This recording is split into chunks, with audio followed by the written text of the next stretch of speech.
I'm Chase. And I'm Timothy. And this is Customer Service.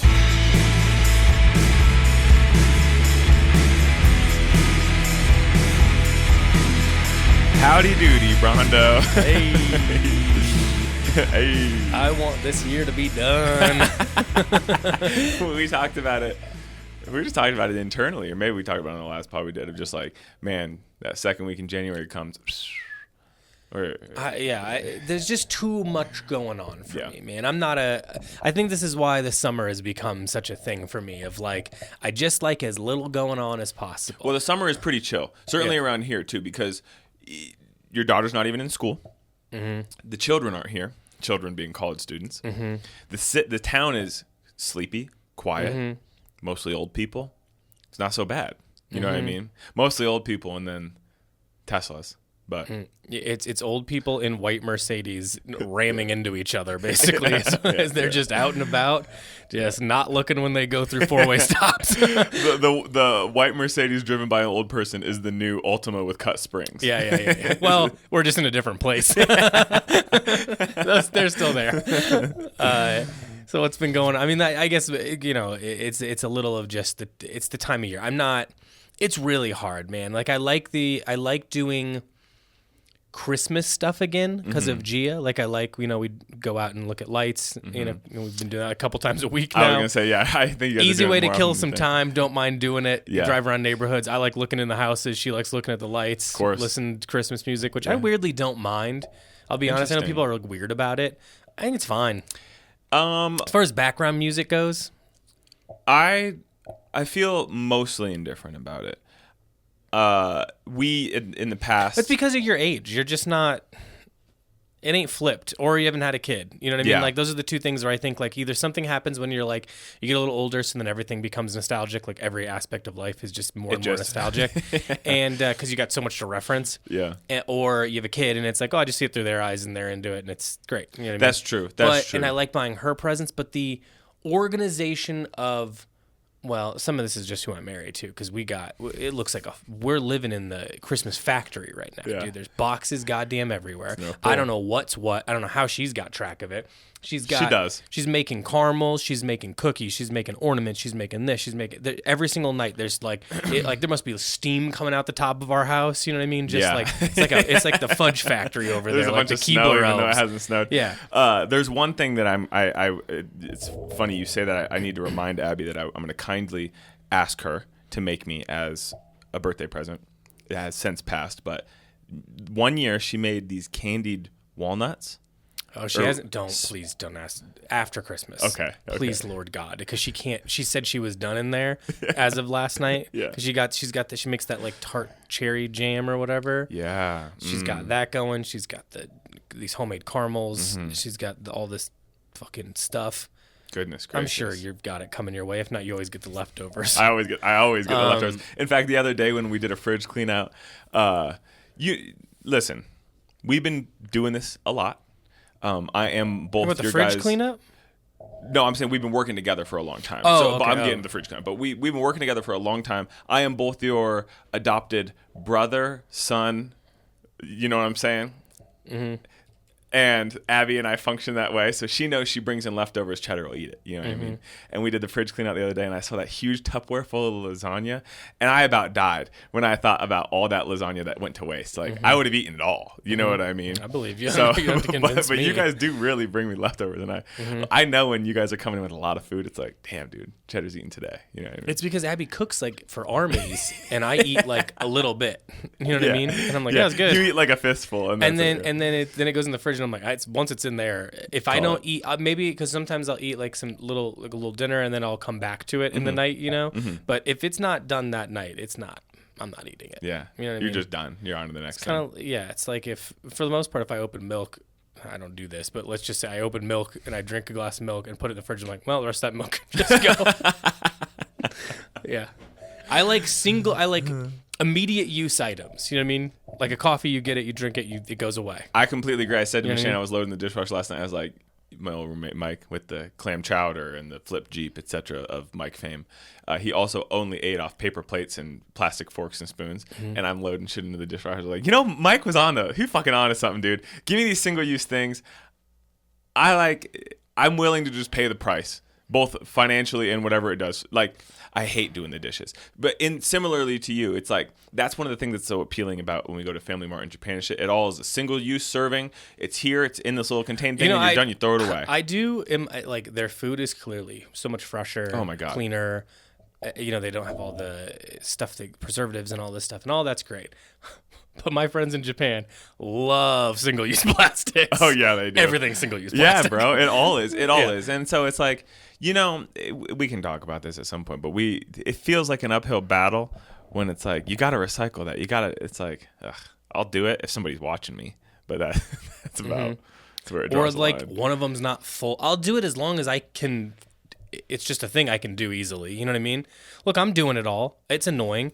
I think I like taking each bag out to the thing with the recycling. It's always it's loose. Yeah, blowing around in the wind. I dragged my recycling bin into my garage last night to fucking pile shit in it and stomp on it. It's like, I'm recycling, so I'm doing the thing. I just think it's performative bullshit. Having a garage in the sense that I don't want my trash indoors. I know it's like more convenient, but I like that it's just out. It's in an alley. Well, here's the thing, buddy. I don't like it. I love my garage, and prior to moving to this house, we really wanted a garage. But what I found is Michelle and I will just pile shit in there, bro. It is just shit and shit and shit. This is why I don't want a bigger space. Abby will just find a space that's where she'll store things like a squirrel. Yeah. And I don't want that. We're already having that problem. I don't need extra space for it. No, I feel you. We're talking of moving out of this house, staying in Longmont, moving to a house that has slightly more room, gets better light, this, that, and the other, and just trying to stay there while we save, because our house now is fine, but it's not what we don't love it, you know what I mean? And we figure, fuck it, we could. Why stay in Longmont then? Boulder's too expensive, and what we could afford is a busted ass frat house. You know what I mean? Like, you got to get over the house thing.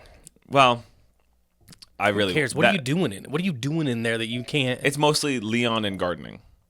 I like to have the backyard for him. Oh, but there's, where I'm at, you just take him to the park, dude. It's the 2 feet away. Yeah. You know what I mean? And there's a lot of like parks. You just be close to a park. You just let him go do his fucking business, and Yeah, and then run around. I mean, I get it, kind of, but like, oh, that's not worth it for the inconvenience. We really like the house, and I like to have my garden. But either way, we decided, we were talking last night. I have a garden though. That's true. Yeah, your guys' garden is kind of bopping too. Yeah. Might have to prep you guys with a couple of plants. This is better stuff in Boulder. I don't disagree. Well, I'm not saying there's Longmont. Not okay stuff out there too. There's okay stuff wherever you go. Boulder, Longmont, we're also fond of. I wouldn't move back towards Denver though. I'll tell you that. It'd be tough. Maybe Superior, Louisville, but I'm not moving towards Denver, dude. I guess if I was buying something, because there's like affordable, Arvada and shit. Yeah, no, I don't want to. It's too far for me. You know that. Yeah. But anyway, we were talking. I was like, what we need to do. I'm not going anywhere because of GS School, number one. And I'm not going anywhere. You guys are staying here. The other thing is, like, as you know, if you move, it's so unnecessarily expensive that it's always like, I don't want to pay all this money to just inconvenience myself for X amount of time. I think we paid $3,000 for a mover last time. Right. It's fucking insane. And honestly, when you were saying it, I'm like, that doesn't seem as. I guess in my head, I was thinking 5.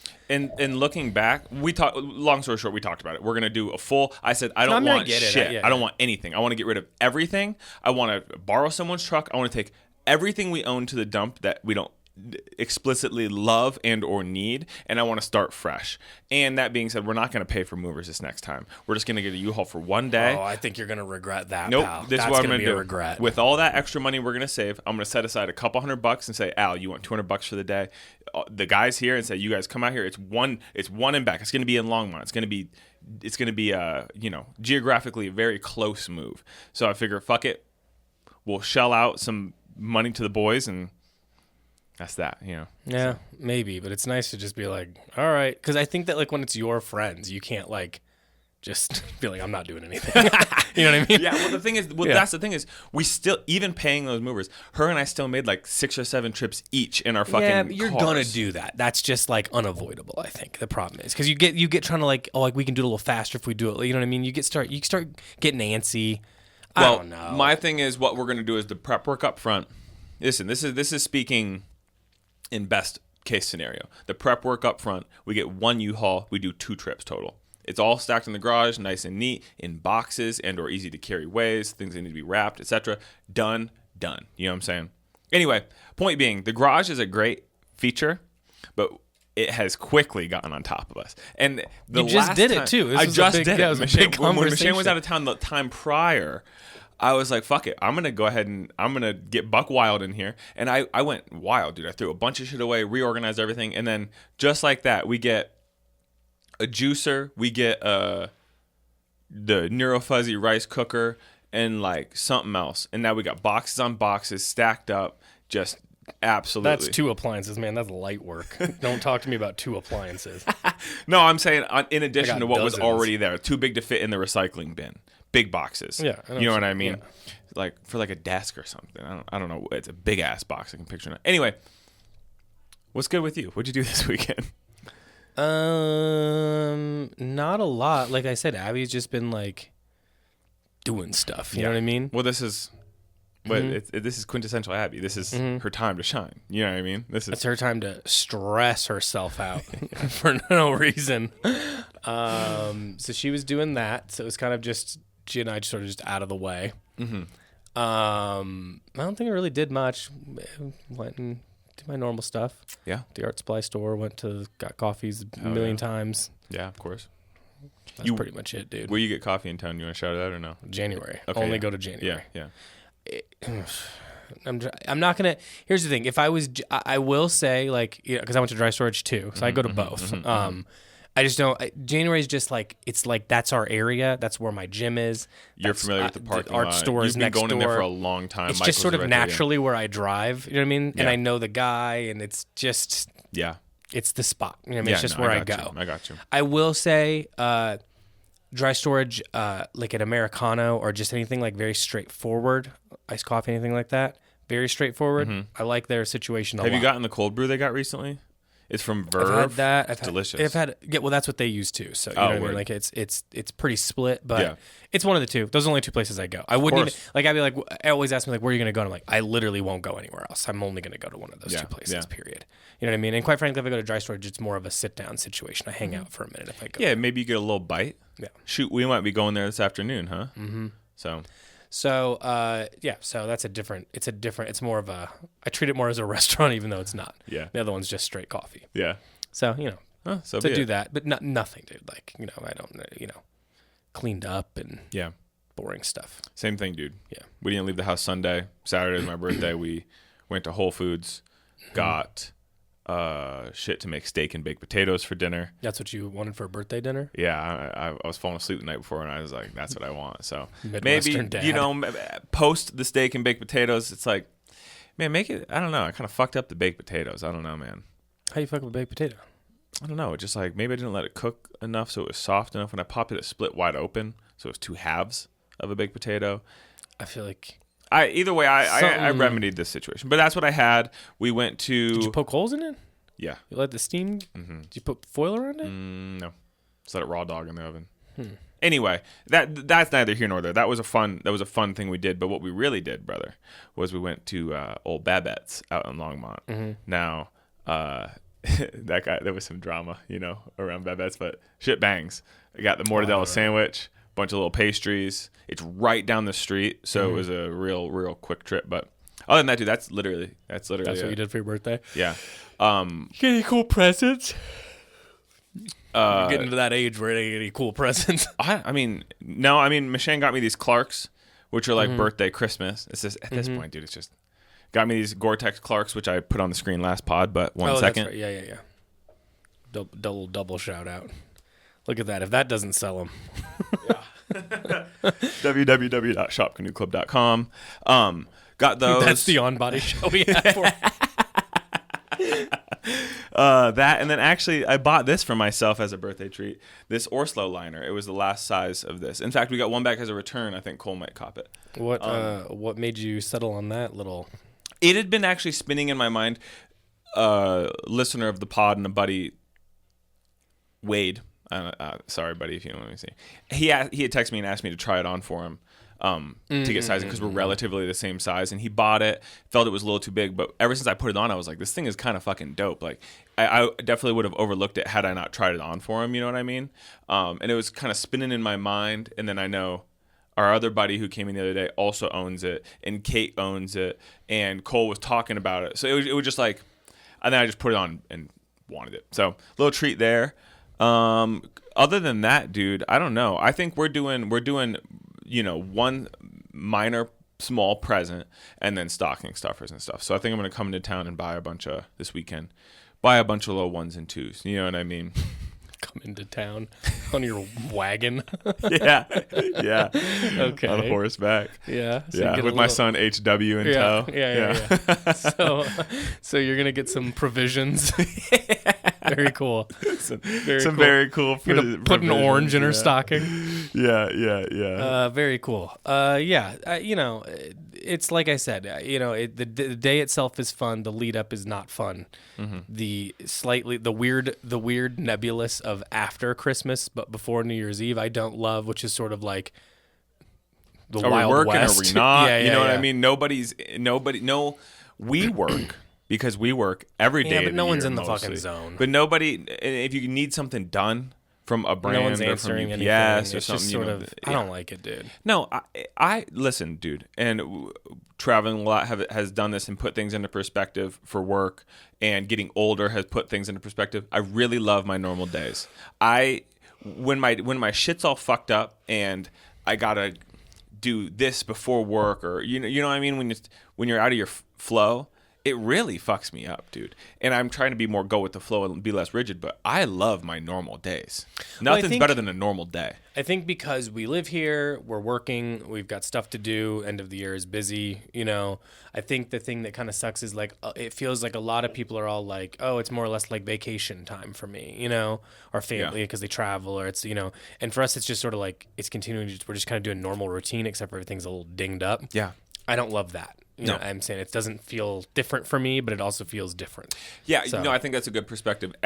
Most people in our life at this time are like, I don't know, work's pretty slow. No one's really asking anything of me. I'm kind of just cruising by. Or they're literally not working the whole month of December, which I found is very common in corporate America for people to just be like, from the second week of December through to January, just be like, not working. Most people that I know in life, I don't know what they do for work. And also when you ask them, they won't explain it. And you're like, don't act like it's over my head, because I just know that it's so specific and so boring that you don't want to explain it because no one would care. Yeah. And the second part is like, you don't actually do anything. Yeah. I'd say you put in about, from what I can tell of people I know, it's about 8 hours of work in a 365-day period. And that's great, dude. If you're like a check collector from do your thing, dude. But I'm not interested in talking to you at a party because you got nothing of interest. Yeah, sure. In my opinion. So, sure. It's just but for us, we don't have that luxury. We're working. It's a very busy time, in fact. Yeah. I don't want to do nothing. So I want to do a routine. Yeah. Well, I love the routine. Mm-hmm. I feel fortunate. I want to have my time off, but I want to just have.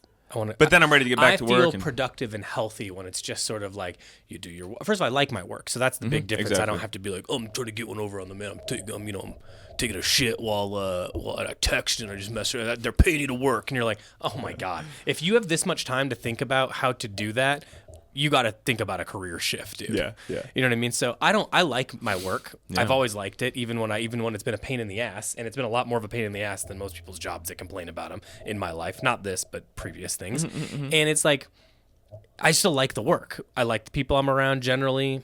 Everyone has annoyances about work, but this is not that annoying compared to many. All things considered, yeah. We're also from the Midwest. We know what working at like the GM plant looks like, dude. Like, I was just gonna say, you know how many kids that I Yeah. went to school with, and I'm talking high school and shit, where it's like, sure, they're good. We talked about with our New Balance rep, like, they're not like, they just went to school and then they got a job at the chemical plant, and they probably work hard as fuck, 55 hours a week, because they're always overtime. Like, my cousin's one of these guys, works somewhere in that realm of industry, and I remember we'd see him sometimes on Christmas, you know what I mean? But he'd often go in because the plants don't shut down. They pay time and a half or 2.5, whatever, and he's stacking the money. But, like, the work has to suck, dude. You know what I mean? There's nothing creative or problem solving about it. I just know at least, like, look, if you're working, let's just say 300 days of the year or more, I would say there's 2 times a year where I'm like, I don't really want to go in today. And that's more just my own feeling blah, not really anything to do with like, don't want to come into work. Yeah. Generally it's fine. It's a pretty vibey atmosphere, and we don't It's like hard work sometimes, but yeah. physically, but it's not mentally. It's difficult. Yeah, but there's like a lot of things to work through and solve, but I like that. It's fun. Something to do. Yeah. What else are you gonna do? We're about ready for a dig 'em too. We need another build 'em rather. Yeah, we'll have to do a build 'em here soon. We do have to do a build 'em for real. We'll have to place an order here before the end of the month. We got some real build 'ems to do, so it'll be good. It'll be good. It's all good. There's stuff to do. There's work to be done, which is nice. So I don't. Yeah, other people complain it's busy. I'm like, what do you? Good job security, dude. Yeah. What do you want to look for a job? Be interviewed? That's the worst. That's the worst. Doing job interviews is the worst thing you can really have to do. That's worse than looking for a house. Yeah, like, I don't want to I don't need to explain myself. You know what I mean? Like, dude, you want me or don't you, dude?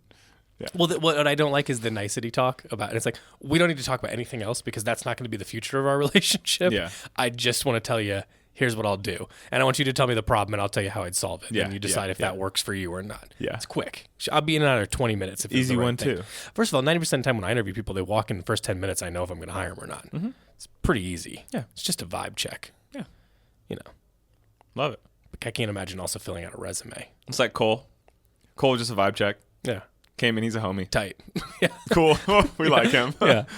All right. Well, let's see. So, you know what I did? I did go see a movie this weekend. Ooh, tell me about it. I went and saw Lucas, the guy that did Call Me by Your Name. I can't remember how to pronounce his last name. I can kind of see it in my head, but I don't remember. I'm going to mispronounce it. So, sure. But he did Call Me by Your Name. He did a new movie called Queer with Daniel Craig.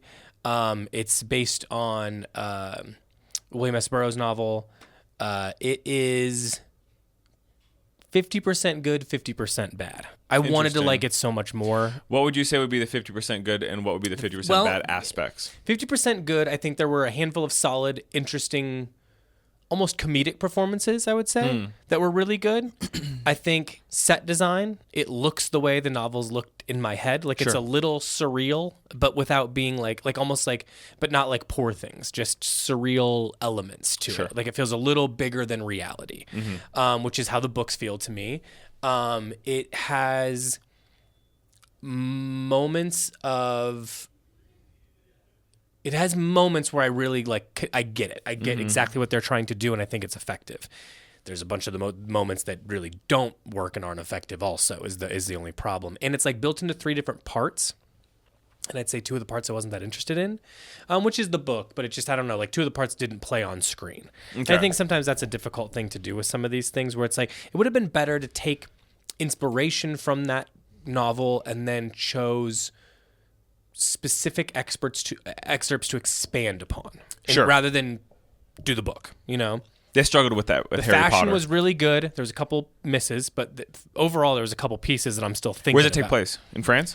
No, in Mexico. And I'm gonna mess this up, I think, but 40s or 50s. I can't remember. Somewhere in that range. Say.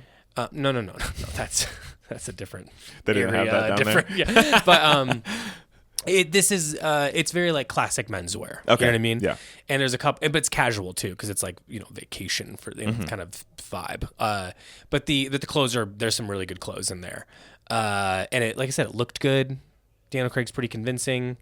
I don't know why they don't just get a gay actor, but whatever. Then there's like all this like drug. Well, here's my big problem with the movie. Hit me. There's a lot of aspects where they're like, here's what we're going to do decidedly. We're going to decidedly put modern stuff into this in some points. And I think like that's smart when you're trying to get something that was written so long ago. And a lot of the things about like, gay society at the time aren't going to feel familiar to us now, but a lot of it still does. Sure. And unfortunately. And so I think that like trying to make that parallel by connecting it like via modern music or something kind of makes sense. And Trent Reznor and Atticus, whatever his name is, from Nine Inch Nails did the score, and they do great scores, obviously. So the score itself, I think, is really great. It had this cool fuzzy synthy thing, and I thought that really kind of worked, adding this sort of like almost 80s noir kind of sound into it now and then kind of worked for this because that was kind of the edgy, sultry vibe. But then they also shoehorned a bunch of like Nirvana songs and shit into it. And you're like, I don't why. You know what I mean? Other than like I understand like some of the lyrics and stuff make sense to what you're talking about, but like this doesn't. This feels like felt too anomalous. Really forced it in. Yeah, you know what sure. I mean? Then there's a bunch of drug scenes that some of them play, some of them don't. There is one scene I really liked that could have been the whole movie to me, which was him in his cool Mexico apartment, in cool clothes, sweaty, prepping his heroin and then doing heroin and sitting there and waiting for it to kick in, listening like with a New Order song. Tight. And I was like, doesn't make sense here. Like it's kind of unnecessary, but I do think this is cool and I like the vibe. Yeah. So I could have sat in that longer. Sure. You know? But yeah, I mean it's like I don't know. I did some reading about it after, read more about the book again because it's been so long since I read it. There's things I liked. There's things that were just kind of messy with it too. So a little disappointing because I loved Call Me by Your Name, even though it was like a little bit flawed too in areas, but it was a more concise world that he built that felt intimate and interesting. Where this, I don't know, felt a little messy. Yeah. So good. If you're bored and you want to go see a movie, it's good. Okay. Yeah. Pretty good. You know what?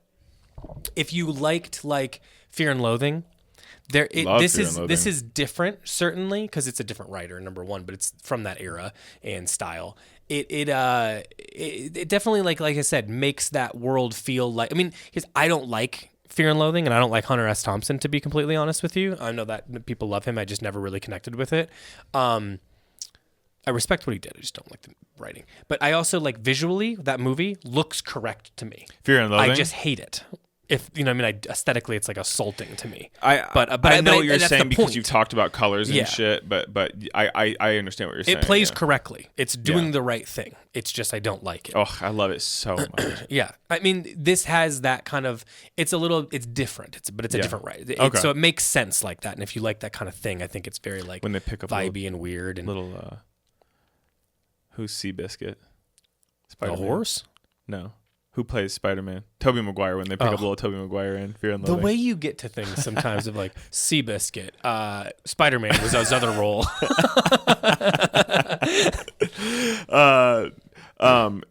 Okay, cool. Do you have any other movies real quick in regards to that? Because I've looked up movies out right now. You haven't seen Y2K yet, have you?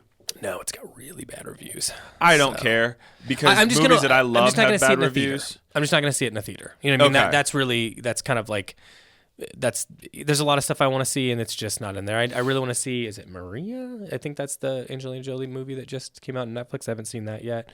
I do really want to see. I've really turned a corner on the Bob Dylan, Timothy Chalamet. I've seen the commercial a handful of times. Yeah. First couple of commercials I saw, I was like, ooh, I don't know, man. And this is a tricky thing. And I really feel like they got good performances out of the movie I'm Not There with like Cate Blanchett and stuff. Like there's good performances. Film itself was a little messy, but there was really great performances in there. And I just think it's like a tough area to approach. Because you look at like the Bohemian Rhapsody with Rami Malek and Rami Malek looks so much like Freddie Mercury and he's doing a good job with the writing, but I also think the writing was not great. Yeah. And it could have and should have been so much better and more focused on Freddie Mercury lives because honestly, the rest of Queen, they're fine, but you could have found those guys anywhere. I know people are going to be mad at me. Dorky guitar guys are going to be mad at me about the Brian May slander, but without Freddie Mercury, the band's nothing. They're an annoying rock band. So he was it. Yeah. Should have been about him. Should have been his personal life, but... So a lot of these movies that are like this that come out, I feel like turf a little bit, or they get close, but kind of, I don't know, something feels off. The last trailer I saw for it, the most current one, the one I saw in theaters this weekend, I was like, I don't know, this kind of seems like it might be good. Because this is about the era of him that I find most interesting too, which is the going electric and what a deal that was. You know what I mean? Of like what a fuck you that was to the whole, folk society and everything going on, and it was cool. I have no real relationship with Bob Dylan other than you do because all the music you like is just guys doing Bob Dylan. I recognize his voice, but like I couldn't name you a song or anything. But I'm sure I know dozens of songs. Well, I do think that at some point it's something. And here's what you should do: you should watch the Martin Scorsese documentary about Bob Dylan, which is basically about the same time period, and it's just a long real life footage chopped together thing. And there's these really interesting conversations that he's having with people, like other famous people while on drugs, and they have like the first performances, the famous one where he comes out with the electric guitar and the guy yells Judas at him and he tells the band to play it fucking loud. Credits roll. It's so fucking cool and like it's so impactful. So it's like I really care about all this stuff and have liked it since I was younger. I think sometimes people overblow old music a little bit, of like its importance. Totally, and it is still important. I mean, without the Beatles, like we don't have a lot of like modern, pop music, to be honest with you. So like you have to, you don't have to like them, but you kind of have to respect them, People were upset that he was playing electric. Yeah, this is like a long thing, but yeah, I mean, yeah, extensively, like, he's part of this. I mean, imagine, I don't know what a good version of this is that you'll understand. So I'm trying to think of like, imagine if American football put out a metal album. I wouldn't like it. Well, but what if it was really good? You know what? What if it was really great? I and might important? like it. Quite frankly, mathematically, it all kind of makes sense. You know what I mean? Like it makes sense that they could perform that in an interesting, an interesting approach to that thing, but no one would accept it because they're like, no, you're this type of thing.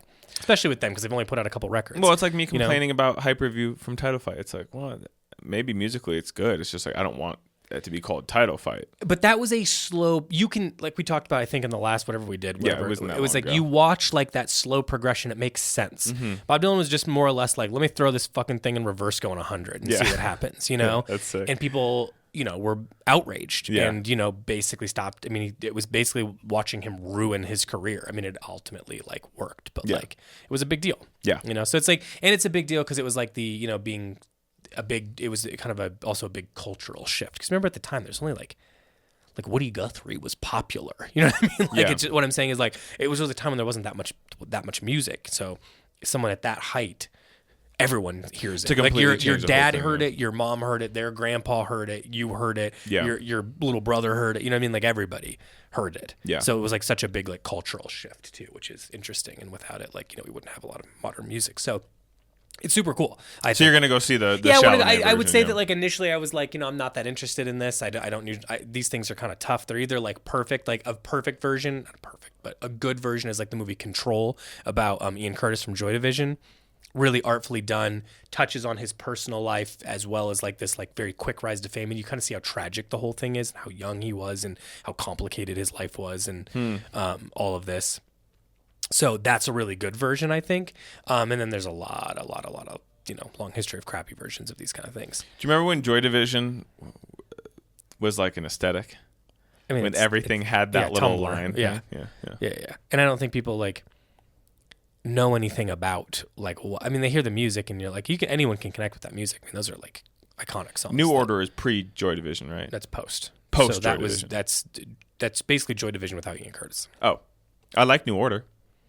Yeah, I mean you'd like Joy Division. Joy Division is just New Order but darker. Cool because the vibe and also like performance wise they based everything they did off of what he had sort of constructed. But I mean he died when he was like 19 or whatever, so 20. Damn. So tough, and he also had like, I don't remember what all that, but he had seizures and stuff. So, that's like a lot of those weird movements and stuff he would do while performing were kind of, some of them were purposeful. Some of it was just him being weird and having troubles. And then he struggled with that and had a kid and fucking multiple, this girlfriend and why it's a very complicated, interesting, like, web. That really puts context to everything. Yeah. I mean, not just he was a sad guy. Yeah. Speaking of music documentaries, I was thinking when you were talking, I was like, I don't think I've ever seen a music documentary. You know what I mean? Like a real one, or like you mean like a documentary, or like what we're talking about, which is like a more either or. Yeah. You know what I did watch? I did watch that Grateful Dead documentary where they follow around the guy. Oh, it came out not that long ago, like on Netflix. Yeah. It's about more about San Francisco than specifically Bob Mould. Yes. Yeah. No. Bob Weir. Bob Weir. Don't worry about Jan Levinson Gould. Yeah. Just Levinson. What happened to Gould? So anyway, I did like that though, and I'm not a Grateful Dead fan. It doesn't. I'd say if you liked that, which I would say is arguably like a little bit boring. It's it's good. I like documentaries, like music documentaries, a lot. So I'll see kind of anything that comes out. But did you watch that Kings of Tupelo on Netflix. It's a documentary about a guy who is an Elvis impersonator getting really into conspiracies, going down this crazy thing, and ultimately ends with like, it's part of the story, so I'm not spoiling it, but like ricin letters were sent to like people in Congress and President Obama and this and that. It's a whole trip. Just speaking of documentaries, just came out. You should watch that. Okay. 3 episodes, easy to digest. Yeah, that's about it. What else, Bruno? What else we got going on? Because I have a topic, but I want to make sure you wrap up your thoughts. I think that was it. I was trying to think of anything else that would be interesting, but I think that's about the extent of that. So I mentioned in Discord yesterday what I would like to do one day, and I'm dead serious, and I want to talk about it on the pod. Okay, I would love to take like a week long, deep in the woods in the Olympic Peninsula of Washington, looking for Bigfoot. I'm saying a group of 5 or 6 out there with Are these the people gear. you know, or these are like guides? I'd like for it to be half and half. I'd like for some professionals, and by professionals, who would you take? Well, it depends. I have to see who's willing, who's willing to go. It depends. Well, that depends how they play their cards. But what I want is like an old fellow with round glasses and like white hair and a ponytail. I want him to take me into the woods and look for Bigfoot. That's who it's gonna be. That's who I'm looking for, more or less. And then if he's got a buddy or two that he wants to bring along, and then a couple buddies of mine. I don't think Mishan would be interested in going. You obviously wouldn't be interested in. Well, maybe you would be interested in going. I'm like the alone in the woods with a guy that I don't believe is qualified to be there. That makes me anxious. But you understand what I'm going for, right? I think it's just as likely that you hear a bear and get screwed up by like a wildlife encounter than you see. I think it'd be a wild ride regardless. My goal is to see a Bigfoot or something else. You know what I mean? Mm-hmm. We were talking about it in the podcast. More likely you might want to just go for UFOs these days. You don't need to go in the woods. People seeing them in Brooklyn these days. So. Yeah, totally. I want to see a little something. You know what I mean? I'd like to have my thoughts rearranged. I'm back to listening to the Jack. Can't think. Otherworld? Otherworld. Mm-hmm. Can't think of his name. I want to say the kid in town who's also named Jack. Don't. Yeah. I can't think of his name. Yeah. Anyway, I've been listening to and they were talking about somewhere down in, it was either like northeast Texas or somewhere south Arkansas or something like that. Just in the woods, some sort of, I'm just interested in it. Mm-hmm. But also, I think it'd be fun to just spend a week in that type of woods. Really dense, lush, rainy, beautiful. But you don't go spend any time in the woods that we're close to. I know. So what? Why are you gonna like it more? You know what I'm saying though? Could you imagine getting all the North Face gear and packing up for a week in the woods, and then you get to see a Bigfoot? Nope. You wouldn't? No, just send me the video. Yeah. I don't need to do all the other stuff. I think would be fun is to have Coop. Oh, he would. The Bigfoot. That's like. He ain't coming anywhere near. Coop's going to be doing stuff. He's got his phone playing going. Music, he's playing music the whole time. The Bigfoot's going to know from a mile away. He's got 3 different colognes on. Yeah, you know what I mean? Like, there ain't no chance that he's going to see Cooper coming from the state over. Yeah. So I would not. I think that's the team is falling apart quickly if that's who you're starting with. Yeah, but I'm interested in it, man. I think it's interesting. I was listening to that episode. And I was like, dude, I don't know. I don't know. There's more to unpack here. It's not just Bigfoot UFOs. There's also something to unpack about being in the woods for a week. You know what I mean? I think that's also part of the allure. So why don't you just go take a hike? Why don't we start with baby steps? Why does everything need to be you going either you're laying on a couch and you got 30 steps in that day, or you decide that you're going to do that. Or I'm gonna walk the Appalachian Trail, and you're like, buddy, just do something in between. Another good documentary on the Appalachian Trail I can relate it to is called. I think I saw it just recently. I didn't see it, but I saw it somewhere. Hardly dangerous, or Can't Hardly Wait. Something, I don't know. Moving on, I have another business idea that I wanted to run by you on pod as well, because I think if we can put together the right team. Mm-hmm. $1 billion idea in 10 years. Let me paint you the picture.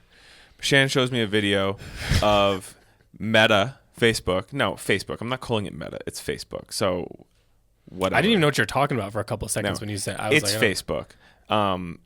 You chose a name for a company. You bought a bunch of shit under that company, and now you want to change the name. No, you're stuck with Facebook. Why are all these guys changing the names suddenly? Yeah. to worse names. Why do they all get into jujitsu? You know what I'm saying? What is what is it? I don't know.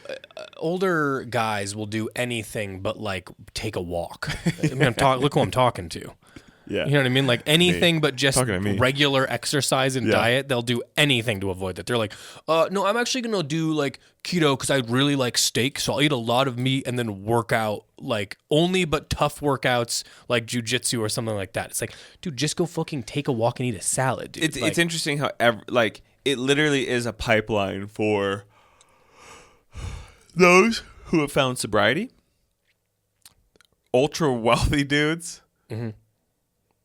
That's about. Oh, you did it again. Damn it, dude. That's about it, though. You know what I mean? Yeah. Those are like people doing. Yeah. And then there's a couple dudes who just like it, but those are generally the groups of individuals doing, and UPS drivers. Yeah. Mm-hmm. But that's a given. Mm-hmm. Anyway, here's the business idea.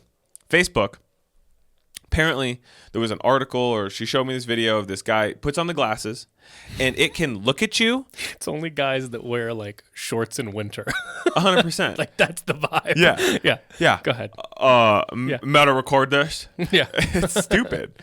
But the glasses can look at your face, take your face. Oh no, and I was talking about jujitsu guys, getting, like late in life jujitsu guys. Oh, they wear guys shorts who in wear winter. Shorts Well, to there's like also, go to the grocery store. You know this. There's like January. a subsect of like hardcore dudes who are so big, either heavy set or weightlifters, who just wore shorts year round. Well, I know. hold on, or got tattoos on their legs. So they had to show. Which this is a little like we're going down a road that will get us sidetracked. We're gonna do it. I cannot stand the trend of like younger frat dude with like tattoo above, like high up on the thigh, so that you'll wear short shorts to show it off, but you clearly got it so that like mom and dad don't see it. It's like, in that case, then don't get tattoos. Like, why waste the money? Hey, buddy, you're preaching to the choir. And I will say I got all my tattoos, and I pride myself on not wearing shit to show them off. I was going to say, number one, that. you're fine because you won't wear short sleeves. Number two, you just have like them or not, they're just regular tattoos. They're just, when you think tattoo, that's what you've got. What I got. You know what I mean? Yeah. Yeah. But like, it's always been my, I can think back to college and like a guy would get something on his arm right here, and he'd show up to class the next day with his shirt rolled up, and I'd be like, ugh, dude. Yeah. Let's show it off. Stop it. Yeah. Stop it. Mm-hmm. Go scrape it off with a butter knife, because this is silliness. Mm-hmm. And like, I'm embarrassed to see you do that. See, I don't want to get my tattoos removed because they're too small to care. Yeah. Do you know what I mean? So there's no point, because my dream world now is to have no tattoos, because I think it's edgier. Yeah. But I keep thinking that before I'm 40, I need to get one army tattoo directly on the arm to prove that like I didn't get them to like hide them. Mm-hmm. It wasn't. Oh, I understand. So I'll prove that by getting one served in the military tattoo just right there. I told you my great uncle, he's passed a long time ago, but I remember young going over to my aunt's house, and he'd be sitting in his lazy boy, arms crossed. He'd have on his black and white spaghetti westerns. It's the only TV I've ever seen him consume. If he spent his entire life, and he probably died around 65, 70 or something, if he lived every single year of his life and didn't watch a color program, I wouldn't be surprised. I've only seen black and white spaghetti westerns. Mm-hmm. Like, the sound's hardly there, kind of old. You know what I mean? Mm-hmm. He'd sit there, though, on his thing, and had just a fucking eagle tattoo on the top of his form. One. Rode Harleys. Mm-hmm. Wasn't very nice, drank a bunch, but was a hard ass. You know what I mean? You didn't fuck with him. And he'd just sit there, and I just remember thinking, man, that is so bad ass. Well, we've talked about it before. The single large forearm tattoo, like so Popeye style, fucking sick, is harder than having like tattoos on your head. I completely agree. Like, there's something tougher about it. You show me a rough around the edges fella with one eagle tattoo on the top of his forearm, he'll kick your ass harder than a fella 100%. With a bunch of face tattoos. I promise you. He like would. Him in his 80s could still beat most guys in their 20s. No doubt. So he had that vibe. I love that for you. I would love for you to go get an eagle or something of that nature. I want like a snake, I think. Yeah. Snake on a dagger or something. Mm-hmm. Yeah, that would be so sick. That feels Harry Potter coded. I don't want that. I don't want the dagger portion. The double Harry Potter mention. I don't want anyone to think that I mentioned Harry Potter again. No, when you were saying, it's tough when they take things from the book and have to add out. And I said, yeah, they had trouble with that in Harry Potter. Yeah. But anyway. The last novel you got through. No, last novel full would have been. I still got to finish. I still got to finish it. Last book I got completely through is probably The Beach. I got it. What I want to know is how many pages are in that book, and when did you start it? Timothy, I started. And I want to do the math of how much you would have read per day at this point to have finished it, and it has to be like 2 words per day. I started it when we were in Tokyo the time before last. Oh my we were God. in the airport. We had that 6-hour layover. I started it and read most of it by the time I got home. There was probably 370 pages. I could be completely wrong. But to paint a picture, if there's 370 pages, I've read 355. I have 15 or so pages left, 20 pages. Yeah. Just got to go read it. But nonetheless, where was I going with that? Books. I don't know. We started talking Potter, about, you were talking about tattoos. business idea. Oh, business idea. I knew this was going to break us off. Well, we got time. We got time to kill. Meta. You could put on your dumb little fucking glasses. Okay. Ask everybody in the world for attention because you got glasses with cameras on the fucking side, and it lights up when the camera's running. So everybody's like, oh, this person is... You're a loser, and I hate it. But you can take these glasses, turn them on. It'll look at you. I could be me with these dumb glasses on. It'll look at you. It'll run your face through the internet, and it'll tell me your name, date of birth, where you live. Are you just hearing about this? Yeah. Okay. Go ahead. So, and it'll chronicle, he's the owner of Canoe Club, this, that, and the other. And the video is showing this little fucking loser in a subway going up to a guy and being like, hey, I love your work on this, that, and the other. The reason I'm saying loser is because it takes anything genuine and ruins it. Because now every interaction you have in public, you have to wonder when this happens. This is me going down a spiral of like, all right, well, you know what I'm saying, dude? I just think it fucking sucks. It fucking sucks that you could be out in public and somebody can look at you and have all of your information. And I hate it. So this is my proposal for a company. Who are you talking to out in public? Nobody. Well, that's then not the it's point. probably not for you to worry about. I don't want it to even be a thing, though. Mm-hmm. I don't want once in my life to somebody to look at me and know all the things about me. This is just like, how long have they been doing VR at this point? You've been able to buy VR for home for a while, and nobody uses it. It's the same thing, dude. All I'm worried about is if it does. dorky. Here's the company. It is a boutique company. You and I don't know how to do the work, but I think we could sell it. Of a boutique, wipe your face off the internet type shit. Every nugget of you that exists on the internet, it's scrubbed. Now, obviously, that's easier said than done, but I think with enough money and manpower, it's possible. And so that's what I think. I swear to God, dude. Today's December 17th, 2024. December 17th, 2034. Happy birthday, my mom. Oh, happy birthday to Timothy's mom. Yeah. I love you. Thank you for all the snacks you've sent over the years. You're always so kind. Thank you so much, and I love that you listen to the podcast. Listen to me and your son do our little dumb conversations. Yeah. So very embarrassing for me. But listen, I'm coming at it charged, as you always do, as I always do, as we've all come to expect. Wait, so what was the business idea? The business idea is a boutique company that will wipe you off the face of the internet. So if somebody tries to recognize you with I've these looked glasses, into this before. You can pay to have like people like wipe. What's the sum look like? How much does it cost? I don't remember. It wasn't crazy, but it wasn't cheap. Because I'm envisioning something between 20, 30K, and you guarantee that nobody with these glasses or any other way can find you on the internet. And that's a dream. And I feel that way now in 2024. 10 years from now, half the world's going to feel this way. What are you going to do if you can't show... I don't know if you want me to say this one. What is it? Snowboarding? Yeah, that one. The other day I heard you showing it to Cole, and I was like, now I know Cole's been here for over a week now. In my opinion, it's like I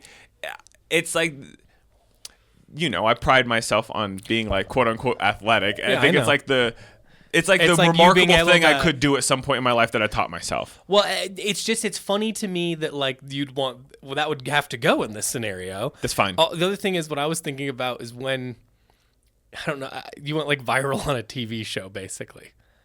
It's a picture. Oh, me with Santa? Yeah. Yeah. I didn't know if you wanted that out there. Oh, no, that's out there. And I'm sure that some people have seen it and not realize it. Me and my buddies for 3 or 4 years in a row in like late high school, early college would go to the mall. I can't believe this hasn't come up in almost 200 episodes. I don't know how I'll try to find the photos. Me and my buddies would go to the mall and take photos with Santa, but like a bunch of my like hardcore buddies. Yeah. And like one year we were all shirtless, and like I was like 17 or 18, didn't really have tattoos, and some of these dudes are like neck tattoos and shit. Like one of the dudes is a tattooer, and we went viral a couple years in a row on like BuzzFeed and on. Do you know that dude that does Talking Dead? Do you remember The Walking Dead? Don't.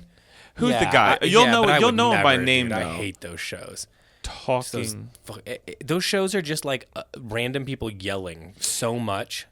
It's Chris Hardwick. Do you know Chris Hardwick? Yeah, Chris Hardwick. He married like a princess. Are you serious? And he inherited it. He was already making a ton of money with all his stuff, and he's I don't think he works anymore, dude. He doesn't need to. Tight. He's got infinite money. Oh damn! Chris Hardwick's money's long. That's really interesting because I don't know him outside of literally like back in the day. He used to be one of like the few back in the podcast days when there was like 10 total. Yeah, he was one of them. I don't remember what it was called. It was like him and some of his friends, and they talked about like movies and video games and music and shit. I don't remember. It wasn't.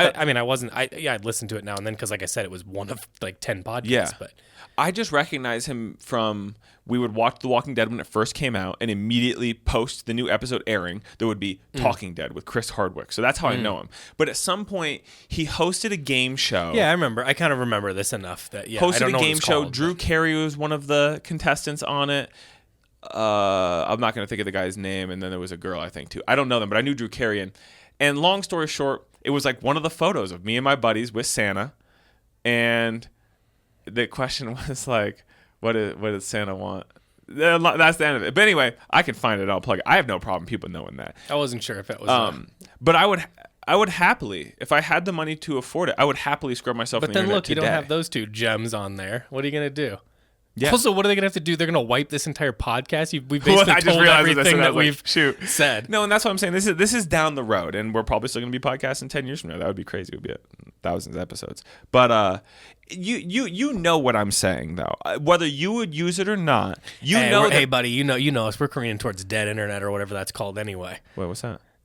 We'll do it after because it's too. I feel but like it's also like I don't know if it's like sometimes with conspiracy things you're like I don't know if this is like a weird right wing thing or some shit. You know what I mean? You can't I don't know. You're like I'd like to know more, but I feel like I'm not smart, but I'm smart enough to like take all of this with a grain of salt. Where it's like it's interesting to me because it's weird, but I don't really.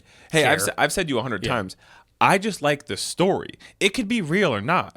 I just like the story. In the same way I like movies or drama, mystery shows. I just like the story, dude.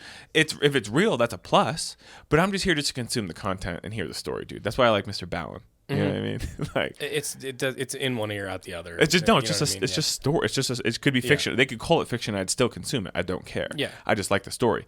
But I do want to hear about dead internet or whatever. But what I'm saying is this: it's with the AI that once it changes to the next one, whatever that one that's ready, that's like way bigger. That once that happens, basically all old internet is pointless because it will basically rewrite itself, and you know what I mean it's all dead because there's no use for it anymore.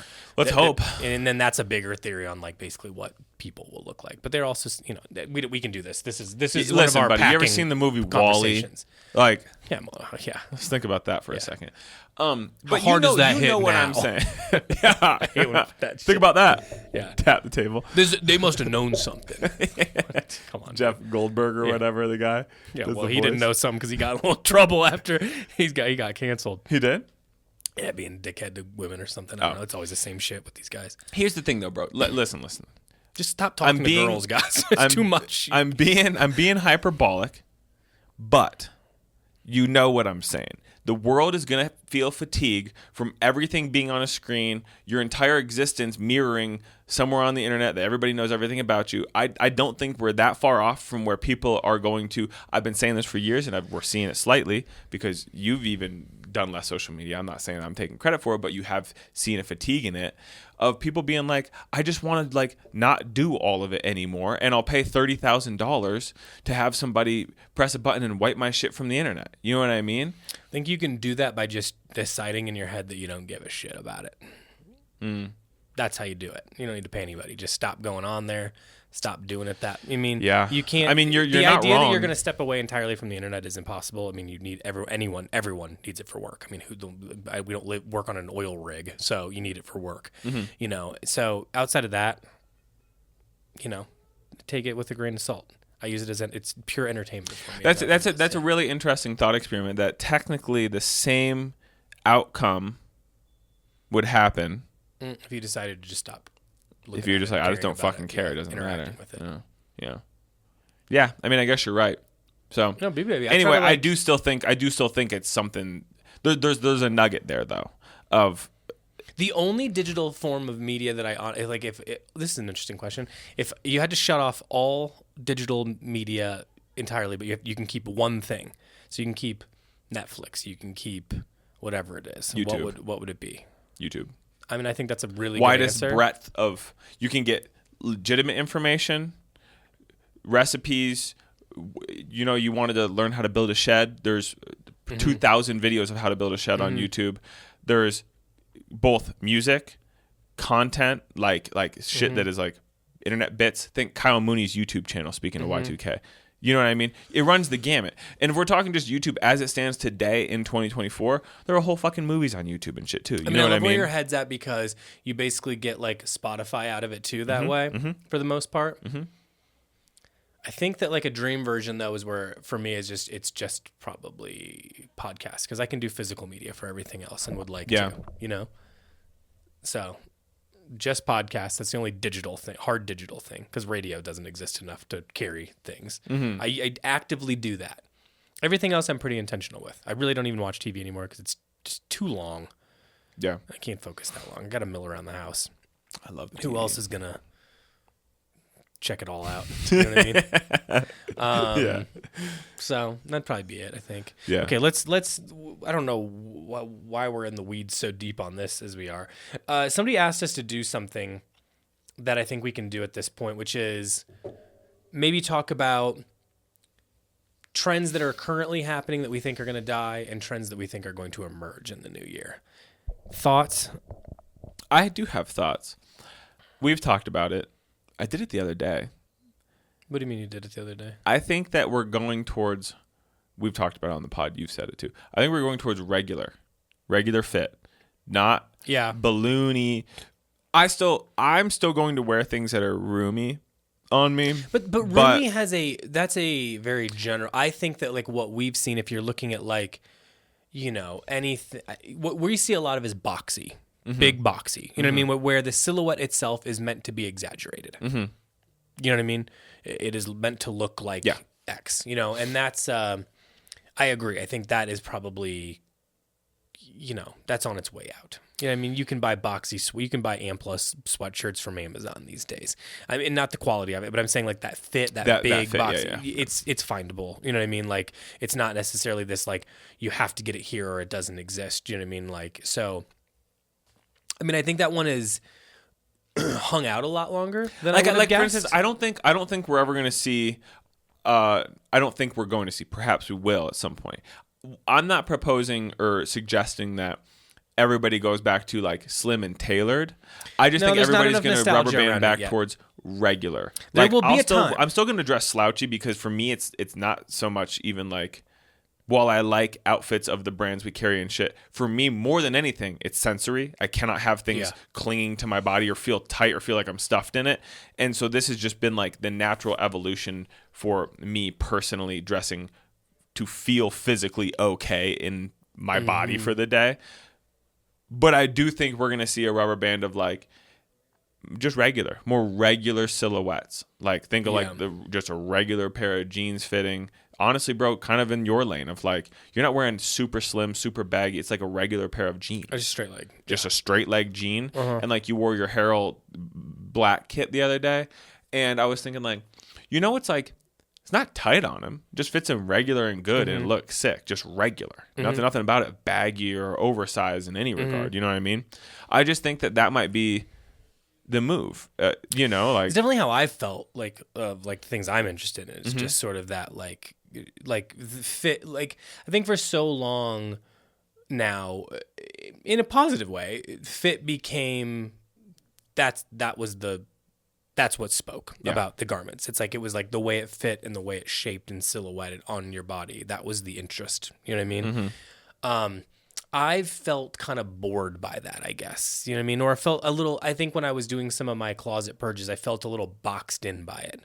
Like it felt like oh, well, these pants I can't really wear with anything else unless it fits like X, Y, or Z. Yeah. And I've got a couple of those jackets, but I don't really love these two. And, you know what I mean? I just felt so like you couldn't just pick it apart. You know what I mean? I'm like, and then I was like, maybe this is just feeling a little too trend based, you know, in a way.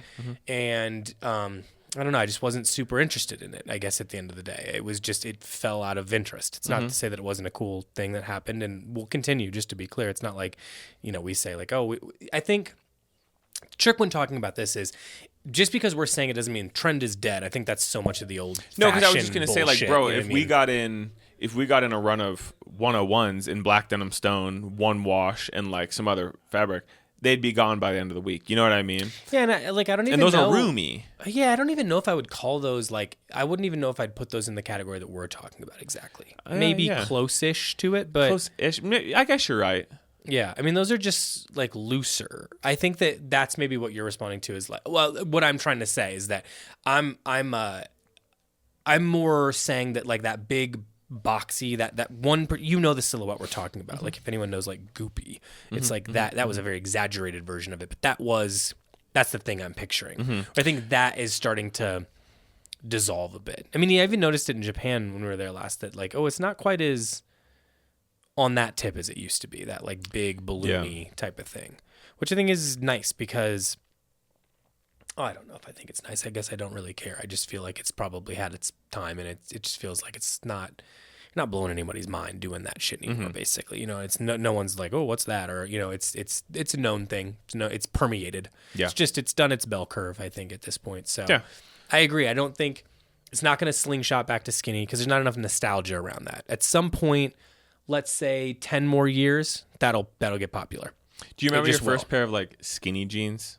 Like buddy, from that era? I was tapering jeans to make them skinny, you know, back in the punk days, which is basically just you do it with floss. Turn jeans inside out. One person that I knew that had a sewing machine, you just basically, if it looks like this, you draw a line that looks like this. They did not fit great. They fit like carrot pants more than anything else, but that was the easiest way to get like a 501 into a skinny pant.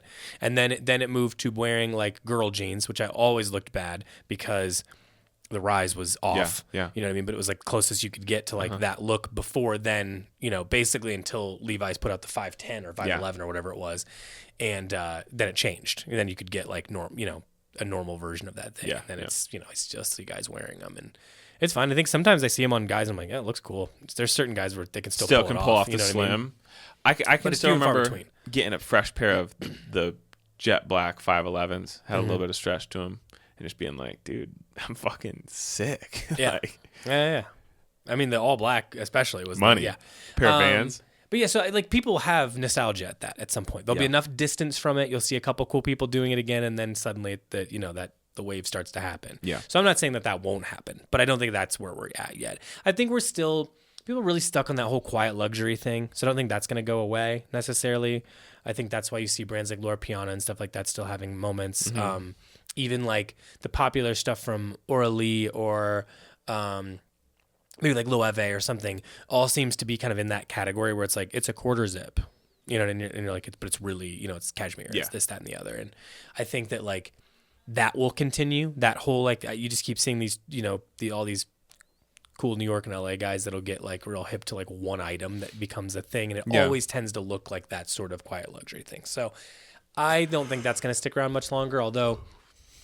Listen, man, I struggle because I think that at the same time where I'm definitely fatigued on went through this phase with men's fashion where it was like everything everywhere all at once, whatever that movie was, you know what I mean? It was like it was just like all of it all the time, biggest you can, you know what I mean? And there was definitely like this like I feel like there's this drain of energy around menswear in general because of it, and I think that's where this quiet luxury thing crept up because you're like, oh, I can just like still be a part of it, but it's not big and loud and boisterous.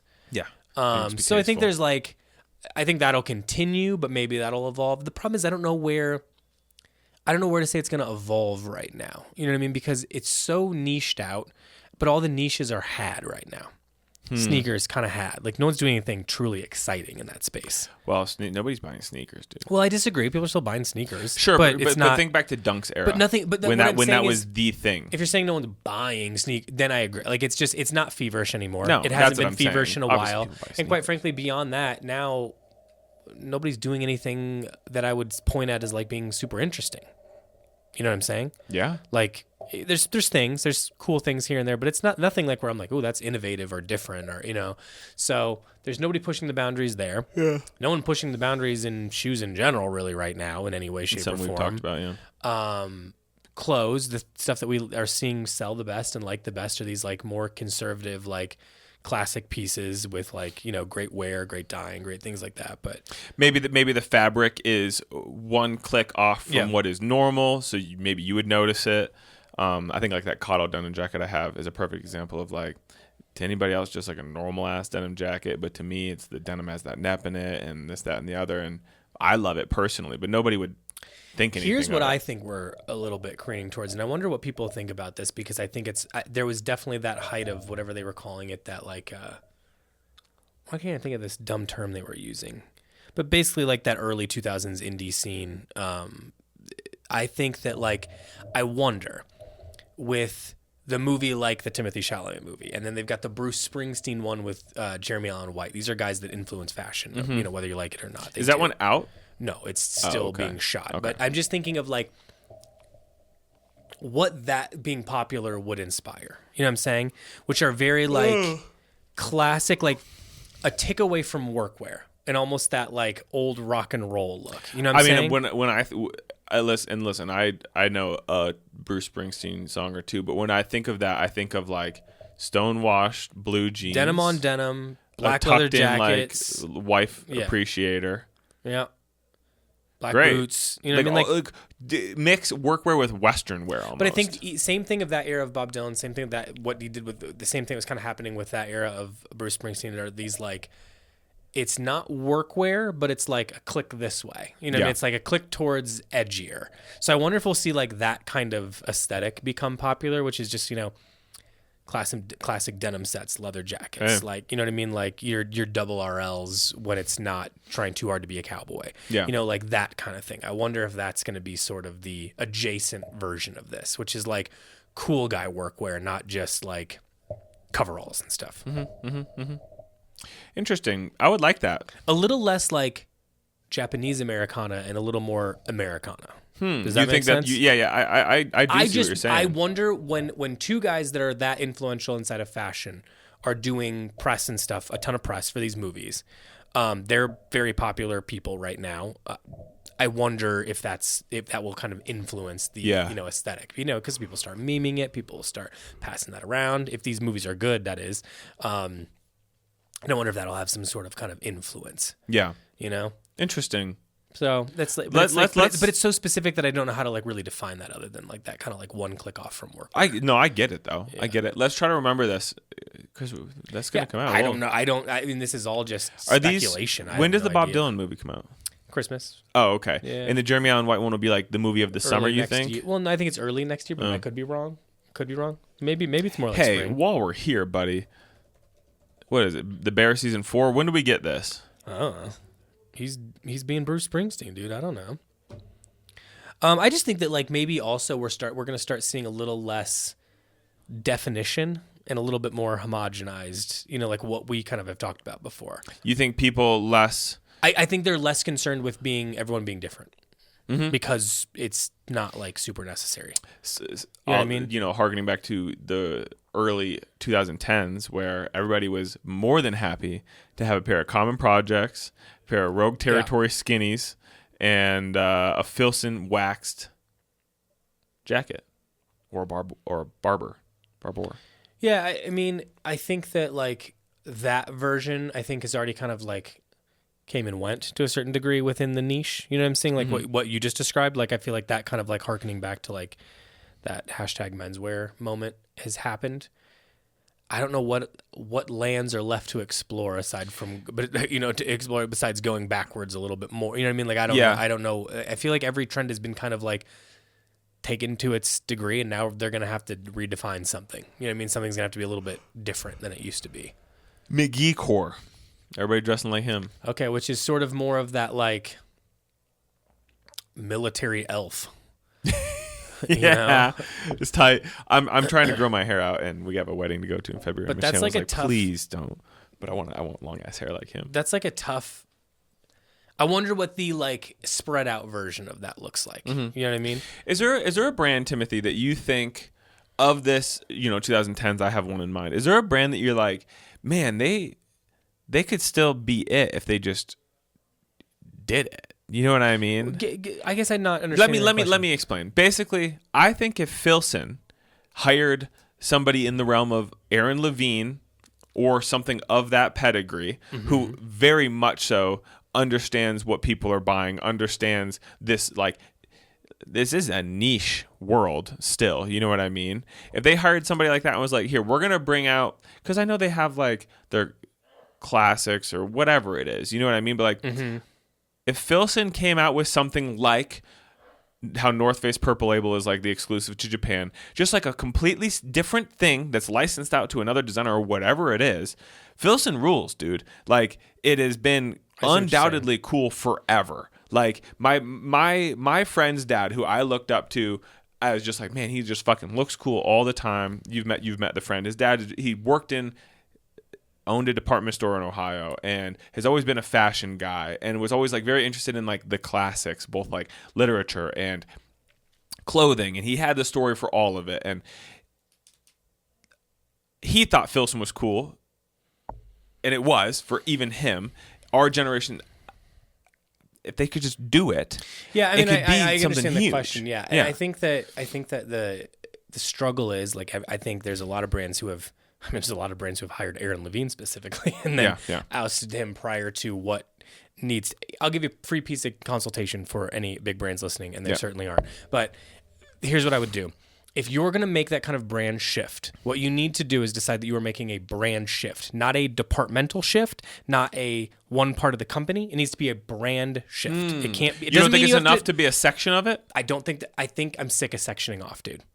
Let the brand evolve. You know what I'm saying? Let the brand evolve into the next step that it needs to be. In Filson's defense, they would say, well, was that going to alienate all these old dudes who like their shit to go fishing? Those guys don't care about the brand. The brand does not change to them. It doesn't. It's the same tags, same product. I'm not saying cut your line. Okay. Collection stays the same. What it's doing nothing regardless. You know, they will never interact with the brand change that you'll be describing. You know what I mean? They won't. They're not looking at the editorial. They're going there and going, my one broke, I need a new one. They're going to Bass Pro Shop and buying the Mackinac Cruiser, buying their fishing net. They're buying the things they're already going to buy. The way they will interact with it will not change. Yeah. But what I'm saying is you can't just say, hey, we're giving them a Filson Deluxe or whatever, Filson Limited. And Filson Plus. No one cares. You know what I mean? No one cares. All that people are going to do is, why is it more expensive? Yeah. Because you just made it from premium materials instead of, you know what I mean? You need to hire somebody that's great, that has a vision ahead of time, that cares about the brand's history and what it stands for, and knows where it needs to go, and know who the customer is that you're trying to attain. Then you need to give them a 2 to 3 year runway. And people are like, what do you need to do? Why would you need that long? Because they'll start developing collections. I feel that's short, dude. They need to develop collections and make mistakes so they can adjust them. They need to, before they've even done that, they need to change the current culture, and they need to change the brand long before you can even start making pieces that make a difference. All those things need to change. So I think a lot of the times these guys get hired, they think they know what to do with them, they don't know what to do with them, it doesn't change fast enough, and then boom, they're gone. Or they get what they need out of them and they move them along. You know what I mean? And then the brand never actually changes because it didn't want to. So the desire for a brand to change needs to be there, or it will never happen properly. But I do think that if there was brands that had a desire to change and do something really interesting without alienating their core customer, I think you've got a lot of classic brands like you're describing. I think Orvis has one of the coolest vintage catalogs of all of the people you're talking about, because you look at Ella Bean, you look at Filson, the catalog is relatively limited. It's unlimited in very specific items, you know what I mean? But it'll be like one click difference. You know what I mean? Like a jacket that's a little bit longer, or a jacket that has pockets in the back, right? It's very similar fabric, similar. Orvis has this they were trying to appeal to a much broader audience, so they have an immense catalog of different types of Orvis had Orvis brand product, as well as they were a multi-brand retailer. Yes? Yeah, so they have fishing, they have hunting, they have blah blah blah, expedition, so whatever it is. So they have this huge weird back catalog of stuff that I think you could literally just bring back, slightly alter the fit or fabric, and you're good to go. You know what I mean? I think that would be an easy one. That's just an example of one that's in that category, though. I think that there's all sorts of brands that have interesting pasts or ethoses that you could adjust by 40% and just appeal differently and just shoot it differently and brand it differently, and then it would change. And I'm not saying J. Crew or Brooks Brothers or anything like that. I'm saying J. Crew only needed to operate as a business slightly different to change things. That was it. That's not a good example in my opinion. That is, in my opinion, a layup. God bless it. I think they're doing a great job, but it's a layup. You know what I mean? Like, it was already a good brand. It wasn't tainted. It was only like 15 years ago that they were doing cool things. Yeah. They just stopped for a while and they got lazy, or, they got money, or who knows? I don't know. I mean, I can even remember coming up into this in college, or, in the raw denim era. In fact, actually, I was in Chicago. I still worked at the Levi's outlet, and I was hype as fuck to go shop at the Levi's mainline store on Michigan. Do you know? Yeah. Can you picture where that was? Yeah. And a little closer to Millennium Park, on the right side of Michigan, was the Orvis store. And I remember popping in there and just being like, let me just see what's in here. I know about it in this realm, but I don't know Orvis. And there was a pair of Tellison jeans, raw denim, and I was like, I never saw raw denim in person. I don't even think I had Naked and Famous pants or anything at that point. You know what I mean? And I mean, the sad part is that what you're describing can't exist anymore. No. You know what I mean? Like that moment of discovery. That's what I'd like to. Man, I'd like to appeal here somehow to that moment of discovery that just like is really. I don't know how you make that any longer. That might be the most succinct way of saying what I'm saying. Of like, well, it's not what I'm saying, but another thought of like, there is no more. And you know what? No. People come into Canoe Club and say, I didn't even know about all this shit. So there is a moment of discovery. It's far more rare because you have the whole internet in a little app, and you can type in and find the brand has an Instagram. And if you search a tag, there's going to be a million outfits from that brand. And there is no more like discovery, and you can get it to your house in a day and a half. Yeah, you know what I mean? And whereas I used to think about the thing for months on end, and look at photos on the website and read reviews. And then I happened to be in Chicago and saw a pair of raw denim. And I was like, this is so fucking cool. I've never seen selvage jeans at this point. That was my first time seeing selvage jeans. I'm pretty sure it was in an Orvis in Chicago. And well, that's what we're talking about earlier with the like, it would be so cool to be at a coffee shop and you're like, oh my God, he's got selvage jeans on. Dude. Oh my God. Or it'd be like, that's one of my guys. So our new guy, Cole, he goes, Chase, you used to work at Red Wing, right? And I was like, yeah. And he goes, I'm really thinking. And he wants a pair of 875s, the 6-inch 875s, right? I've seen some people trying to do that again. Well, some kid walked by the other day walking into Spruce, and I go, oh, peep those, cool. And they were beat to shit. 10 875s, the 8-inch version, right? My man needed a resole. He was on paper thin crepe soles. They're rockers. Yeah, exactly. Yeah. They're rounded on either side. Yeah. But similarly, at that period of time, I would be somewhere, I'd be like, fuck, dude's wearing Red Wings. You know what I mean? I thought that was so fucking cool. And there's just something, I don't know, the internet kind of ruined it, honestly. Like, while the internet both gave way to it and allowed me to find something that I love, and I've worked here for almost 8 years, I do love this world dearly. It is my life. It's my career. It's what I've done for a third of my life almost at this point, a fourth of my life. It is a fourth of my life officially. I've worked at Canoe Club for a fourth of my life, which is fucking crazy. But the joy of, like, finding a new thing physically is just like not the case. You know what I mean? So I don't know. Well, I think there's so much, at least I hope this is like dying out a bit. It's like there's so much desire to go, I've got this thing, and you're like, and I have something different that's better, and it's harder to get, and blah, blah, blah. And it's like, we don't need to one-up each other all the time. It could just be like, oh, I want that too. You know what I mean? Exactly. Yeah. That's what that Red Wing rules. I'm going to buy a pair of Red Wings here in the new year. You still get the discount? Still know your employee code? No, a different kind of Red Wing. I don't know what the hell you're talking about. I know you're trying to allude to the ones that we're going to have coming. Wait, did we ever? I don't know what you're talking about. Can you cut this out? I don't want to. Can you write it down and show it to me? Because I don't want to edit it. Is this worth it? Oh, those ones. No, don't say it because I'm not allowed to say it. But I understand where you're at now. So whatever. Yeah, there is a pair of Red Wings that you're all going to want. Yeah, that's what we're saying. So I'm copping those.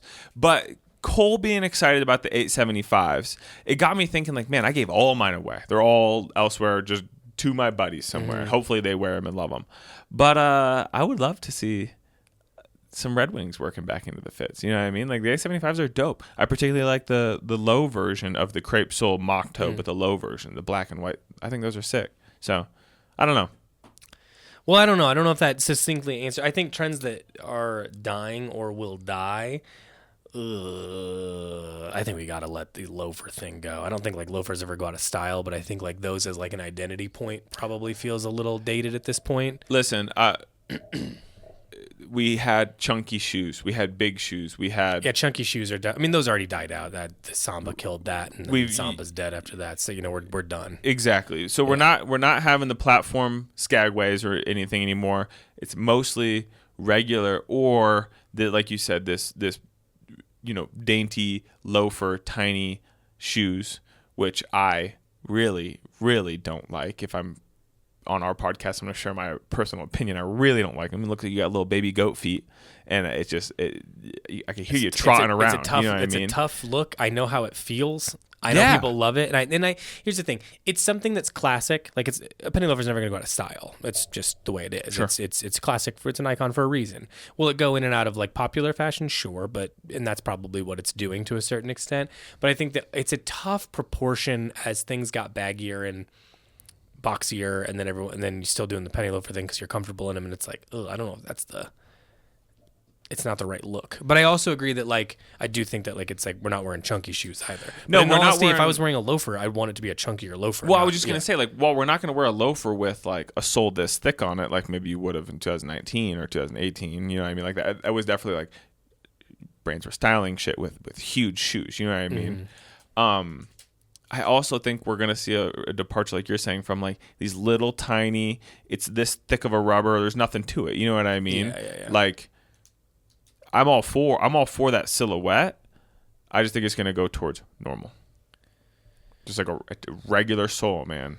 Yeah. I mean, we've already kind of seen that today? of just like regular shoes, catch balls. Oh, those are sick as hell.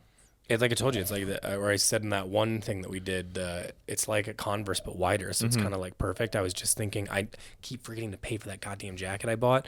The Harold jacket. Yeah, so I'm gonna, I have to pay for that. And I'm gonna when I do that, I'm gonna get a pair of the another pair of catch balls if we've got any in my size left. But yeah, they're dope. I really like those ones. We should be getting leather ones in white as well. I'm considering snatching those up too. Those are good too. Yeah. Yeah, catch ball rules. But yeah, so I mean, I think that it's probably just going to be, like I said, even as I was writing a couple notes down before we started, it was just like I think it's all just kind of like classic stuff, dude. I think it's just men's casual classics. You know what I mean? Like, I think it's just like denim jackets, jeans. It is a perfect opportunity for Filson to redo their shit and come out with again about like that. You're talking about. You really think it's going to be that world? I just think that's a classic company. LL Bean could do the same thing for all I care. I just think LL Bean actually has a more diverse option because of how much like casual wear they made as opposed to specifically like work. I mean, you know what? A buddy of mine is buying vintage CHAMOIS. What is this? Chamois? I don't know. It's probably Chamois? I actually don't know. I just know that people call chamois, so I don't know. Yeah. I don't know. CHAMOIS. He's buying a bunch of those vintage one color. That material, roomy, and he's got like 5 or 6 of them. He goes, you can get them $18 on eBay, and it's like camo that's what before. I think people would be into. Is like just the regular, understated quality shit you're gonna have for a long time. I could see that coming back around. Yeah. Maybe when we see an uptick in Made in America. Yeah. Oh, I mean that would be an interesting thing for. It would be really interesting to come back to it now. After we need new brands doing it. That's my opinion. If you're gonna do it, we need new brands that are pushing it, not old brands. I think that's the difference now. I don't think the heritage aspect of the Made in USA movement is gonna hit like it used to. That's my opinion. Yeah, because I think everyone's a little tired of like workwear. I mean, I think that is that whole coverall, Johnson coverall thing is it's a lot of just like more of a reaction of like, all right, we've done this a long time now. Like this has been a nonstop movement inside of this world for a long time. And it's not that it'll go away. It's that it'll, like I'm saying, I think it'll evolve by 10%. You know what I mean? Yeah. So I'll slightly disagree and think that it needs to go backwards a little bit. We need to go. It just needs to be like a new brand, not just a heritage brand redoing itself. No, I feel because like how many? I mean, I don't know how you keep redefining. Some of those brands have also been they've been chopped and screwed so many times at this point that like what else is there to do? You know what I mean? Off their vintage stuff, either they need to make a whole new collection, or somebody else has just got to step up and start making new classics. I'm trying to think what would be a company it could be something that someone we carry or not. That if you were to say, here's the keys to LL Bean, who do you think would do it really cool? LL Bean specifically? Like, dude, imagine if Daiki, which he came up in that world, obviously. Yeah. Imagine if Daiki was like, all right, I got it, and took those two things, and I mean, EG is like, you know what? Here I'm gonna throw one out there. I think let's see if I can remember. It's like Takashi Ofuko or Fuki. I can't remember. It's been a while now, but from Post Overalls. oh, love that. I think there's always been I wouldn't want him to just do Post Overalls there, but I think that he's always had this really interesting vision of workwear that is not, it looks like workwear. It has a bunch of very specific types of workwear facets, if that makes sense. But it was always done in very thin or very like drapey materials, or like layer it to shit. really interesting patterns, which normally wouldn't be found on something like that. Dope flannel I always like when you wear. And I think because of that, if he could take those lines of thinking, because all of his clothing throughout the years always looks cohesive to me. It always looks, I don't want to say the same, but it has the same aesthetic every single time. So if you could take someone with that strong of a point of view and put them in something like that, and he's going to do it different, like it's going to be a noticeable difference, I think that would be an interesting move. It would be notably Japanese, because I think that permeates that collection, but it also feels very classic and heritage. So he's totally familiar in that world, and he can do a big breadth of types of different things where it also still feels cohesive, which I think sometimes is the problem with like a J. Crew, where it's like, oh, these couple little things that came out are pretty interesting, but overall the collection doesn't really make sense to me, or it's pretty hodgepodge. So I think that he could do that in a really cohesive manner. So I think that's like a interesting pull. Yeah, no, I like that. I got one too, just coming from this very classic that I'm throwing out designers of a specific era, but I think this one, it's his name would be Shinya. I don't remember what his last name is, but from Battenware. Oh, I think they could do LL Bean specifically. I completely pretty agree. well. Yeah. Or something like, I'm trying to think of a better version of that. Like if someone brought back like OP.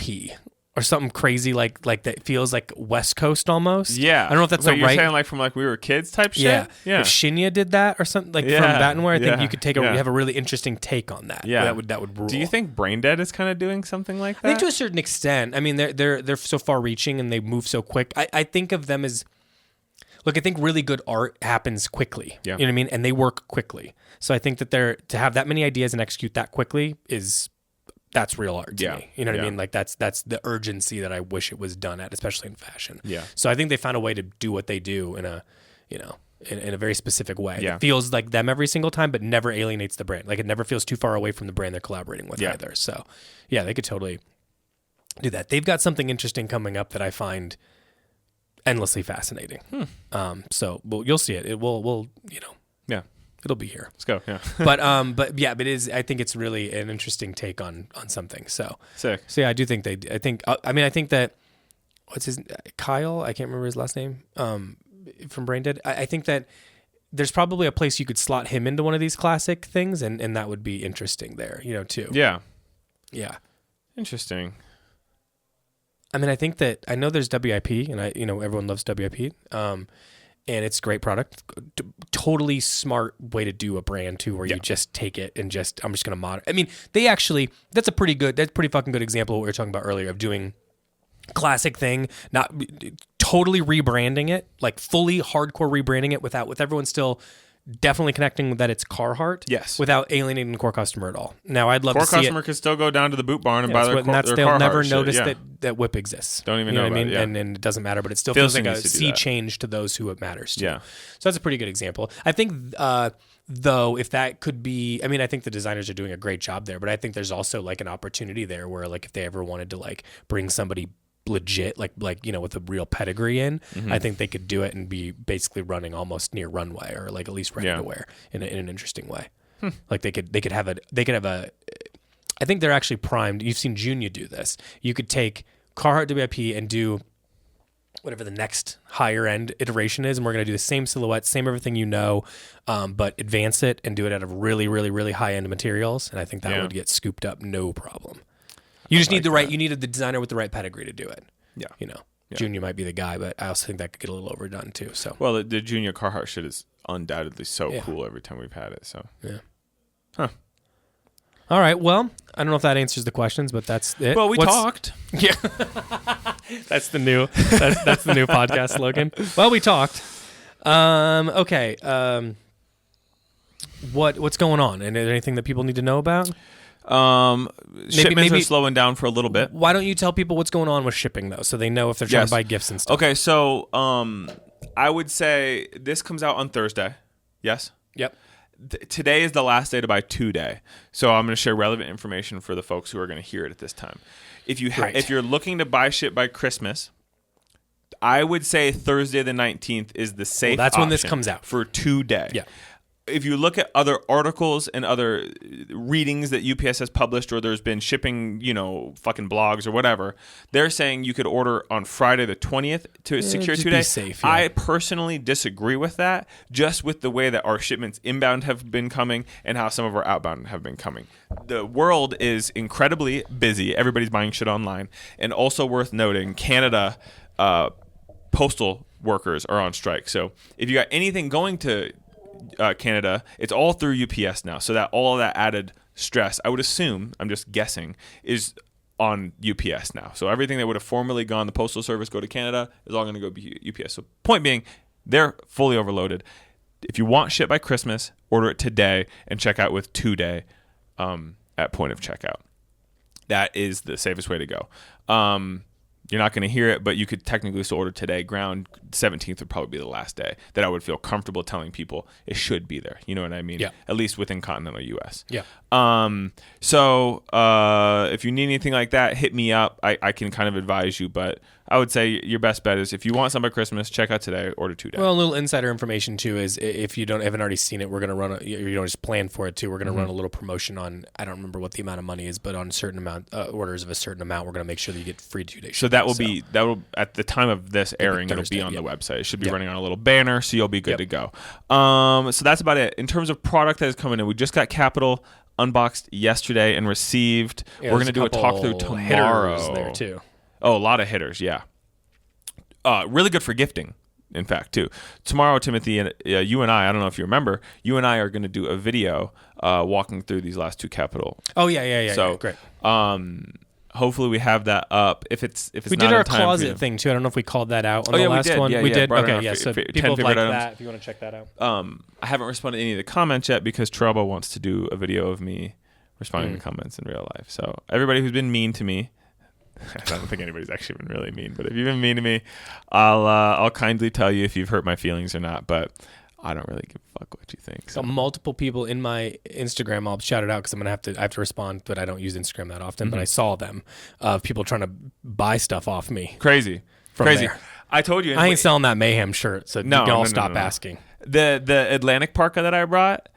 Somebody commented and said like, "Oh yeah," people asked me. Somebody could offer me $500 on the spot, and I'd turn it down. So validating, I'm going to keep that. Let him offer though, because you never know. There's numbers you can't say no to. There's numbers I won't say no to either. Even no, yeah. I mean, if you want to pay $1,200 for the Atlantic parka, bang my line. That's fine. It's not $1,200. It's not. I don't love it. $1,200. If somebody offers you $600 or $700, even that, you should take that. I probably would take it. That's a good price. So, that's an insanely good price considering how worn that thing is too. Yeah, it's dope. You could bang my line if you want it. Let me know. It'd be crazy for you to spend that amount of money on it. But because it's worn. Like the sleeves are fraying. Put in time in. I've worn it, So anyway, let's keep going though, because I got to get out. I got a meeting in 5 minutes. Oh, you got a meeting, and we also have 5 minutes. Yeah. All right, so we're gonna wrap it up. That's about it. No other shipments have come in. At the time of this airing, pop over to the website today. There will be a little love showing you that you can just go ahead and do that. Binu restock. CDG perfume is on the way again. That's a full restock. The first shipment of Binu restock came. There was a straggler that contained the candles. Korean Kiln Sauna and Tea Ceremony. They're both absolutely fucking stellar. Pop over to Binu. There's gonna be a little slide in a little Lady White reorder too. So if you didn't get those thermals, you didn't get super weighted, you didn't get some of that stuff. It's what I could get, but little restock there. So another smart thing to do is right now, because we're trying to restock as much as we can, sign up for notifications, find the stuff you're looking for, because we're doing our best to get stuff in before then. Another Beams shipment too. Beams Japan. Final shipment plus a little restock of those keychains, because it seems to be that we could order 6,000 of every single one and we wouldn't have enough. So more of those too if you've been waiting on those. I feel like there's more. Oh, Little Wythe. If you need a hat, you need some flannels. Those will be back in stock. Yeah, Wythe. Carhartt work in progress. Did I just... You slipped it, but that's fine. Yeah. So anyone, if you got through an hour and a half of this, you can know we were inadvertently just talking about it too, and that was completely So it was an accident. The first drop of that will arrive. So we're going to be carrying that. And then we are, in terms of what's inbound, there is a small restock of hats and some random socks from Rototo. But that's about it. Yeah. Okay. So good stuff. So just stay, plugged in. Yep. And then, obviously in a couple of weeks, we will start receiving spring summer 25 merchandise. It'll be ready to ship here soon. So I'll be importing that. We'll be getting that in store, writing it up, and good to go. So anyway, if you stayed this long, you got a little nugget. Thank you so much. Be in touch if you need anything. And will we talk to them before Christmas again? I think we will. Oh yeah, nope. Next Thursday is the day after Christmas. Shoot. Goodness gracious. Well, so, Merry Christmas to you all. You know what we should do, Timbo? Is Happy Hanukkah, Kwanzaa, all the things. All the holidays. Whatever you do. Go watch Christmas Vacation with Chevy Chase. Go watch Elf with Will Ferrell. I'm sure you know those two. The Chevy Chase bit where... his neighbor's like, where are you going to put that tree? And he goes, bend over and I'll show you. And he goes, I wasn't talking to you. It's so fucking good. I love that movie. It's about it. Maybe we'll do a pod on next Thursday just so we can talk post-Christmas. You know what I'm saying? Yeah, we'll figure it out. I know it'd break the schedule, but just so we can... Or we'll do it early and we'll figure it out. Yeah, we'll figure it out. Anyway, thank you so much for listening. It's been a long time. Thank you guys. All right. Bye.